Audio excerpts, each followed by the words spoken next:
اتنی بڑی شادی ایک لمحے میں ٹوٹ سکتی ہے اور وجہ وہ نکلی جس کا کسی نے سوچا بھی نہیں تھا۔ مجھے لگتا ہے فرین کہیں جلد بازی میں ہم کوئی غلطی تو نہیں کر رہے، مجھے وہ لڑکی کچھ ٹھیک نہیں لگ رہی۔ کبھی کبھی رشتہ پکا ہونے سے پہلے ہی سچ باہر آ جاتا ہے۔ سچ تو یہ ہے کہ اکثر لوگ جلدی میں ایسے فیصلے کر لیتے ہیں جن کا بعد میں پھر افسوس ہوتا ہے۔ سلمان کے گھر والے بھی جیسے ہی ثانیہ کے گھر سے بات پکی کر کے واپس آئے، گھر کا ماحول مکمل طور پر بدل جاتا ہے۔ سلمان کا باپ اپنی بیوی سے کہتا ہے، فرین کہیں تم نے جلد بازی میں غلط فیصلہ تو نہیں کر لیا؟ مجھے وہ لڑکی کچھ ٹھیک نہیں لگ رہی۔ یہ سن کر تو سب چونک جاتے ہیں اور ادھر ہی پہلا شک پیدا ہو جاتا ہے۔ دوسری طرف ثانیہ سب کے سامنے اچانک اٹھ کر چلی جاتی ہے۔ یہاں پر سب کو عجیب لگتا ہے۔ خوش نہیں ہو کیا؟ وہ خوش لگ رہی ہوں مگر تم نے خود ہی تو ہاں کی تھی۔ اور فوراً راز کھلتا ہے کہ وہ اندر سے خوش نہیں۔ اس کا باپ پیچھے آ کر پوچھتا ہے، بیٹا تم خوش نہیں ہو کیا؟ تو ثانیہ بھی فوراً کہتی ہے، میں خوش دکھائی دے رہی ہوں نا ابو، لیکن اس کی آواز سب کچھ بتا دیتی ہے کہ وہ صرف دکھ چھپا رہی ہے۔ ادھر سلمان کی بابی بھی اسے سمجھاتی ہے کہ اب تم اکیلے نہیں ہو، ثانیہ بھی اس لڑائی کا حصہ بن چکی ہے۔ سلمان، تمہاری اور ڈیڈی کی لڑائی میں اب تم دونوں اکیلے نہیں ہو، ثانیہ بہت بڑا حصہ بن چکی ہے اس کا۔ یہاں کہانی مزید الجھ جاتی ہے کیونکہ اب بات صرف دو لوگوں کی نہیں رہی۔ پھر سلمان کا باپ بھی سخت لہجے میں کہتا ہے ثانیہ سے، میں اپنی محنت کی کمائی کو اس شادی میں ضائع نہیں کر سکتا۔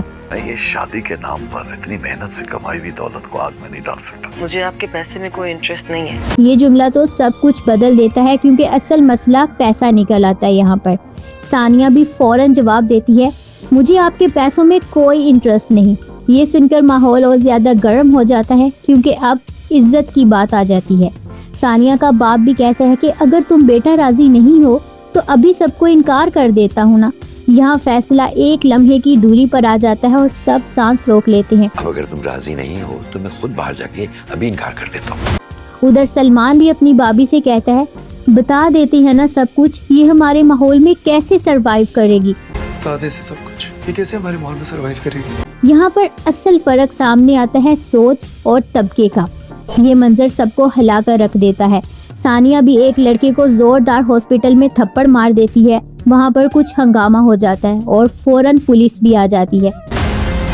شادی میں اب کچھ ہی دن رہ گئے ہیں اور اب اس بات کو سمجھنے کے لیے دیر ہو گئی ہے۔ ادھر سلمان کی ماں بھی پریشان ہوتی ہے اور کہتی ہے، شادی میں کچھ ہی دن رہ گئے ہیں، اب سمجھنے میں بہت دیر ہو گئی ہے۔ سلمان کا باپ بھی آخری فیصلہ سنا دیتا ہے۔ وہ کہتا ہے، کہہ دیں گے کہ ہمارے بیٹے نے انکار کر دیا۔ تو کہہ دیں گے کہ ہمارے بیٹے نے انکار کر دیا۔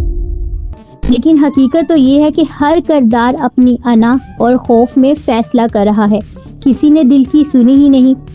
یہاں پر زیادہ تر لوگ یہی غلطی کرتے ہیں، رشتوں کو سمجھنے کی بجائے حیثیت اور ایگو کو اہمیت دیتے ہیں اور پھر سب کچھ ٹوٹ جاتا ہے۔